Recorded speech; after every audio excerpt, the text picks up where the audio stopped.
So we all dream of growing our own and then looking like this, like kind of pristine nursery condition that we've just bought them from. Does that always happen? Well, there are a lot of things that can go wrong, but let me tell you, there is so much fun in sowing your own seeds. And yes, you can get them to look just like this. And I'm going to show you just how. We've got a lot of options here today. So whether you're on a budget or whether you're not on a budget, and whether you're wanting to try something a little different, then stick with me, because we will make you a pro at sowing seeds when you've watched this. So let's start off with the very beginning, and that is the packets of seeds. Now guys, if you've got packets of seeds that have been in a cupboard, in a box that you unraveled, and you don't remember when you bought them, then the chances are that your germination rate is not going to be that good. Fresh seeds are always better. And if you don't use the whole packet, then I really recommend that you store them in the fridge, in the door of a fridge or in the veggie compartment. Just don't forget them. And a good point as well is that when you purchase them is to write the date on the back of it that you purchased them, because seeds are generally viable for a year. After that, what happens is that they start losing that germination viability. So that's one important thing. But let's get down to the fun bit. So many different ways of sowing in many different mediums. For me, this is my go-to, and this is what I prefer. And guys, it's really simple. It's a seedling tray with lots of cavities. So that's what we have. Next up, of course, we use my firm favorite, which is organic palm peat. Now guys, you know this block. This is the block which starts out like this. And it's a solid block of light friable palm peat, but it's been squashed to form this. Pop it into a container, add in 3 liters of water, and you'll see it becomes really beautifully lightweight. It's got a great pH, soft and fluffy, lots of air pockets, which means that there's going to be easy germination. One point I must make is that it has no nutrition. So as soon as your seeds start germinating, I want you to then start adding nutrition into the medium to help them to get growing. So it's really simple. Some of your palm peat inside a little growing tray. You notice I'm not squashing it at all. All I'm going to do now is just give it a bit of a shimmy like that, a little piece of wood, and all we're going to do is use that just to get a nice even layer across the surface.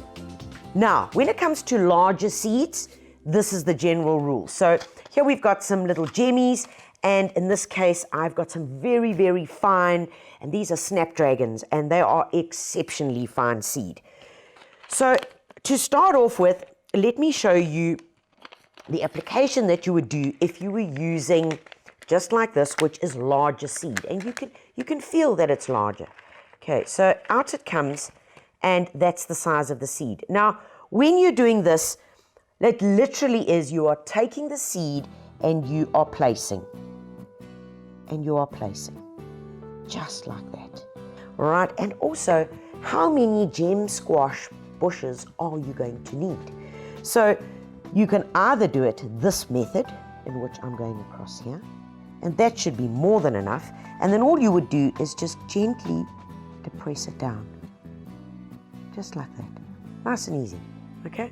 Once we've done that, take a bit of your palm peat and over it goes, and then you take your little piece of wood and firm it down. This is the time when you must firm it down.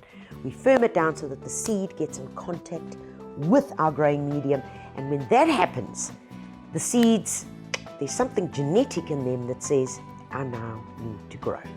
Last but not least is always label what you've sown, and then the next most important function is giving it a good water, and that would be daily or sometimes even twice a day. They need to get put in a well-lit spot, not direct sun. Filtered light is best, and you can also help to stimulate and push things on a bit, and by that you can use a little germination tray, and all this does is it helps to keep up the heat close the vents at the top. What happens is your heat builds up in here, and of course when we've got heat and moisture, we're going to get a much quicker germination. Right, so let's move this little guy out the way, and then we can get on to other ways of sowing. Now, guys, these work brilliantly. Of course, in our household, these guys are known as foo-foos, but normal people, I guess, would call them the inner of a toilet roll. One of the easiest ways is everybody's got some of these lying around from when you did buy some seedlings, and you pop them into here. You're going to add in your palm peat. There we go. And all you're going to do is just level these off. There we go. This is super fun. I really enjoy sowing seeds this way, because the great part is that when these guys germinate, and if you're doing one seed in here, which would be ideal if you were using larger seed, one seed, you can simply then take this whole thing, once it's germinated, and plant that directly into the garden, where it then just starts decomposing.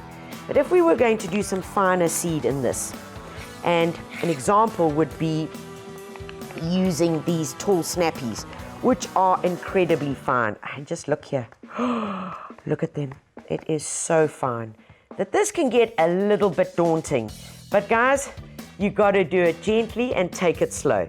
Take a little pinch of it, and you want to try and distribute it as evenly as possible across there. And then a little bit, same as before, a little bit of palm peat. Remember, the finer the seed, the less you have to cover it. The thicker the seed, the deeper you need to cover it. That should do it. Firm it down. And then label and water. Okay, so if you don't have foo-foos in your household, there's another way that we can do it, and that is this way. Strips of newspaper. You can see it's almost the height of one of these little toilet roll inners. And we've got one of these, which is actually a little molder for making your own little paper seedling containers. But it's very, very simple. Across there, roll it up like that, fold that part in there, and then you pop it into the little mold, turn, and out it comes. Oh, isn't it so new? And there is a little container for sowing seeds. And then you follow exactly the same process that we have just gone through.